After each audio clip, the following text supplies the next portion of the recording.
kita akan selalu melihat bagaimana kedudukan desa diatur, kewenangan-kewenangannya dimiliki oleh desa, dan kemudian berbagai program yang memungkinkan untuk kita lakukan, memastikan bahwa desa semakin maju dan masyarakatnya semakin sejahtera. Baik, untuk kesempatan pertama, saya langsung mengundang Prof. Muklis Hamdi. Sudah bergabung, Dek? Prof. Muklis Hamdi. Ibu dan Bapak, sebenarnya saya hanya ingin menyentuh sedikit saja tentang dinamika penyelenggaraan desa ini, terutama berkaitan dengan aspek pengaturannya. Lanjut. Aspek pengaturan. Sebagaimana kita ketahui bahwa selama masa kemerdekaan ini, pengaturan tentang desa itu tertuang dalam 3 undang-undang. Jadi Undang-Undang nomor 19 tahun 65, Undang-Undang nomor 579, dan terakhir Undang-Undang nomor 6 tahun 2014. Dan kalau kita lihat semangat dari pengaturan-pengaturan itu, pertama akan berkaitan dengan undang-undang yang mengatur tentang daerah otonom. Dan semuanya sebenarnya satu kata kuncinya adalah agar terwujud tadi desa yang makmur, aman, sejahtera, yang kemudian menunjukkan kepada masyarakat bahwa pemerintah itu benar-benar sebuah berkah bagi kenyamanan hidup mereka sebenarnya. Jadi apapun nanti kalau kita lihat pertimbangan-pertimbangannya sebagaimana tertuang di dalam konsideran masing-masing undang-undang itu, dan juga dengan pemaknaan tentang desa dan pemerintahan desanya. Lanjut. Nah, hari ini misalnya kita melihat betapa desa yang dalam bahasa Undang-Undang 1965 itu dikatakan telah ada sejak ribuan tahun yang lalu, itu kan berkembang dengan keberadaan bangsa ini mungkin ya. Ini ada sesuatu tadi, unit sosial yang ada bersamaan dengan kehidupan masyarakat gitu. Namun hari ini sebenarnya desa yang kita maksud itu adalah desa yang sebagian besar kita sebut dengan desa genealogis, tetapi juga kebanyakan sudah desa administratif. Administrasi desa yang dalam kenyataan sehari-hari kita lihat itu berkembang baik karena berkaitan dengan persoalan-persoalan pemekaran wilayah dan daerah, maupun juga karena tadi program-program pemerintah seperti misalnya unit pemukiman transmigrasi yang kemudian berubah menjadi desa misalnya. Dan hari ini kita melihat puluhan ribu desa yang ada di Republik ini. Jadi data terakhir menunjukkan bahwa ada 74.961 desa yang ada. Dan inilah yang kita bicarakan sebenarnya dalam konteks bagaimana memakmurkan mereka. Desa yang dulu sedang berkembang, yang kita recognize itu, dan desa kemudian administratif yang juga perlu dicermati kembali apakah tadi desa-desa ini seperti yang dipahami sebelumnya. Dan sangat menarik sebenarnya tadi pemaknaan ini terlihat di dalam Undang-Undang nomor 6 tahun 2014 bahwa desa tadi akan berkembang menjadi desa adat, atau sebaliknya juga akan berkembang menjadi kelurahan dan seterusnya. Sangat tergantung kepada tadi fenomena sosiologis yang mereka hadapi dan kemudian pada pertumbuhan tadi adat istiadat yang semakin dapat diwujudkan. Jadi saya kira ketika kita bicara tentang dinamika pengaturannya, kita akan melihat bagaimana ini tertuang dalam undang-undang yang mengatur tentang desa itu. Lanjut. Nah, jadi kalau tadi dikatakan bahwa desa berkaitan pengaturannya dengan daerah otonom, maka di awal-awal kemerdekaan kita tidak ada undang-undang khusus mengatur tentang desa. Kita masih memakai pengaturan-pengaturan yang ada sebelumnya. Kita akrab dengan istilah EGO, EGOB, dan masa pendudukan Jepang juga ada istilah yang saya apa namanya itu, tidak pandai bahasa Jepangnya, Sensei Murai atau apa seperti itu. Nanti Profesor Hanif yang paling hafal tentang ini. Nah, artinya bahwa ketika 20 tahun pertama merdeka, perhatian kita itu belum sepenuhnya tadi tertuju pada pengaturan yang lebih spesifik kondisi desa versi masa kemerdekaan. Dan kemudian muncullah tadi di tahun 65 itu Undang-Undang 1965. Undang-undang ini mencabut semua peraturan-peraturan kolonial yang berlaku itu. Dan kemudian menggantinya dengan disebutnya Undang-Undang Nasional yang mengatur tentang desa. Nah, semasa pembentukan undang-undang ini, di Undang-Undang Pemdanya itu tadi ada susunan daerah otonom. Ada daerah tingkat 1, ada tingkat 2, ada tingkat 3. Nah, daerah tingkat 3 itu adalah level kecamatan atau desa-desa yang digabung sehingga layak sebagai wilayah daerah tingkat 3 itu. Nah, semasa itu pengaturan tentang desa memang terasa semakin seperti sebuah daerah otonom gitu. Baru kemudian muncul tadi undang-undang desa berikutnya. Jadi ada 34 tahun kemudian itu bersamaan dengan Undang-Undang 574. Nah, 574 ini dalam praktek pemerintahan kan suka kita sebut undang-undang yang sentralistik, walaupun sebenarnya dalam pengaturannya juga tidak seperti itu. Hanya karena persoalan-persoalan dinamika implementasinya, dia kemudian berubah sifatnya ke arah yang sentralistik itu. Nah, pada waktu ini muncul Undang-Undang 579, jadi 5 tahun kemudian, yang juga kita anggap sebagai undang-undang yang ingin menyeragamkan desa di seluruh republik ini. Sampai kemudian masa reformasi bergulir, undang-undang Pemda yang baru muncullah undang-undang 2014 yang sebagian sebenarnya tadi tujuan filosofinya telah diungkapkan oleh kepala badan dalam acara kata sambutannya tadi. Lanjut. Nah, kalau kita lihat dari segi pengaturannya di Undang-Undang Nasional pertama tentang desa itu ada 69 pasal dengan berbagai pengaturannya, ada 9 bab, 9 kategori tentang persoalan-persoalan desa yang semestinya diatur pada waktu itu. Walaupun bab ini ada yang diterjemahkan pada bagian dan seterusnya.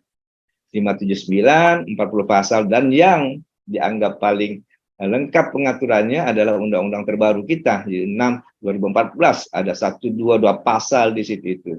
Jadi artinya bahwa pengaturannya semakin rinci, semakin memberi arah kejelasan, dan kemudian harapannya adalah semakin dapat mendukung tadi perkembangan desa dan kemajuan desa, serta kesejahteraan masyarakatnya. Lanjut. Nah, jadi kalau kita lihat misalnya, di Undang-Undang 1965 itu diatur tentang ketentuan umum, bentuk dan susunan alat-alat kelengkapan desa praja. Namanya desa praja karena dia akan menjadi daerah tingkat 3 nanti. Tugas kewenangan desa praja, harta benda atau hari ini disebut dengan kekayaan itu harta benda, keuangan dan penghasilan desa praja. Kemudian tadi tentang binwasnya, dan kemudian bagaimana desa praja itu setelah memenuhi persyaratan-persyaratan tertentu dapat ditingkatkan menjadi daerah tingkat 3 dengan segala peraturan-peraturan penyesuaiannya, peralihan dan tambahan. Itu kira-kira hal yang diatur di dalam Undang-Undang Nasional pertama tentang desa itu. Dan kemudian pengaturan ini akan kita lihat nanti dalam bentuk pengaturan undang-undang berikutnya. Lanjut. Nah, di Undang-Undang 9 ini sebenarnya dari segi dia sudah mengelompokkan. Nah, karena 579 ini asas desentralisasi diselenggarakan bersama-sama dengan asas dekonsentrasi, maka dalam undang-undang tentang desa di tahun 1999 ini diatur juga tentang kelurahan. Jadi ada pengaturan tentang desa, pengaturan tentang kelurahan, kerjasama. Kalau tadi kerjasama itu tidak menjadi bab sendiri, maka undang-undang menjadi bab sendiri. Yang selalu ada adalah pembinaan dan pengawasan. Nah, secara lebih rinci sebenarnya tentang desa ini diatur seperti gini. Jadi ada 8 bagian pengaturan tentang desa itu. Pertama, bicara tentang pembentukan, pemecahan, penyatuan, penghapusan desa. Yang kedua tentang pemerintah desa sendiri yang banyak sekali rinciannya itu kan. Jadi tentang kepala desa menjadi bagian sendiri pengaturannya, sekretaris desa, LMD, dan keputusan desa. Dan bagian terakhir dari pengaturan tentang desa di dalam Undang-Undang 579 ini, terutama pada bab 2-nya adalah sumber pendapatan, kekayaan, dan anggaran penerimaan dan pengeluaran keuangan desa. Nah, terakhir kita melihat akan ada pengaturan yang lebih panjang di Undang-Undang terbaru kita, terutama mengenai kedudukan dan jenis desa, penataan desa, kewenangan desa, penyelenggaraan pemerintahan desa, hak dan kewajiban desa dan masyarakat desa, peraturan desa, keuangan desa dan aset desa, pembangunan desa dan pembangunan kawasan perdesaan, badan usaha milik desa, lanjut, dan kerjasama desa, lembaga kemasyarakatan dan lembaga adat desa, ketentuan khusus desa adat, kemudian binwas, dan seperti biasa ada peralihan dan penutup. Nah, dari ketiga hal itu kita melihat bahwa kita bisa melihat apa-apa yang diatur di dalam ketiga undang-undang itu. Satu, konsiderasi dalam artian bahwa di situ ditampilkan tadi pertimbangan-pertimbangan filosofis, yuridis, dan sosiologis kenapa desa itu diatur dan menjadi penting. Nah, dalam pengaturan seperti itu ditegaskan juga konsep desa itu apa sih sebenarnya.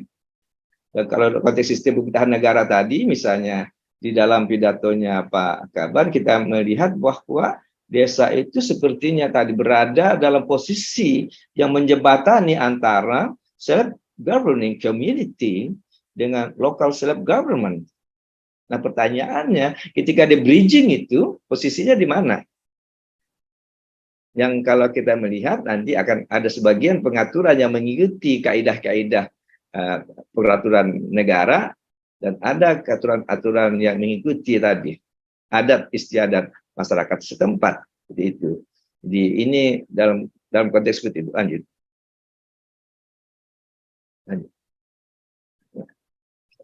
Nah, Prof, di dalam waktunya 5 menit lagi, Prof Muklis. Oke, baik. Saya lanjut saja. Baik, oke. Nah, 1965 seperti itu. Jadi judulnya saja sudah tadi, Desa Praja sebagai bentuk peralihan untuk mempercepat terwujudnya dari tingkat 3 di seluruh wilayah Indonesia. Di dalam undang-undang ini sebenarnya dinyatakan bahwa tadi desa itu adalah kekuatan penopang bagi tercapainya kemerdekaan. Mereka sangat berjasa dan sangat memiliki ketahanan yang luar biasa, dan kemudian dalam konteks kemerdekaan dia harus tadi diwadahi, dan pemwadahannya pada waktu itu sejalan dengan undang-undang Pemdanya adalah menjadi daerah otonom. Lanjut. Ini saya kira nanti dibaca saja, ini lebih kepada historinya, tetapi bagi saya itu rangkaian histori pengaturan ini menunjukkan dinamika pengaturannya sendiri, bagaimana perjalanannya sesuai dengan perjalanan bangsa ini. Lanjut.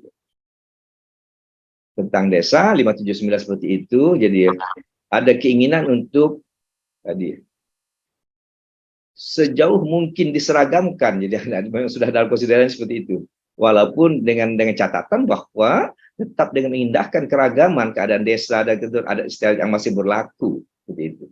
Lanjut lagi. Nah, lanjut. Nah, undang-undang terakhir ini mengatakan bahwa sebagai rangkaian itu mengingat hak asal usul, kemajuan desa, dan seterusnya, maka dibentuklah Undang-Undang 6 2014 itu. Lanjut saja. Nah, terakhir saya ingin mengatakan pengertian desa dari ketiga undang-undang itu. Jadi satu, di dalam 1965 desa kesatuan masyarakat hukum.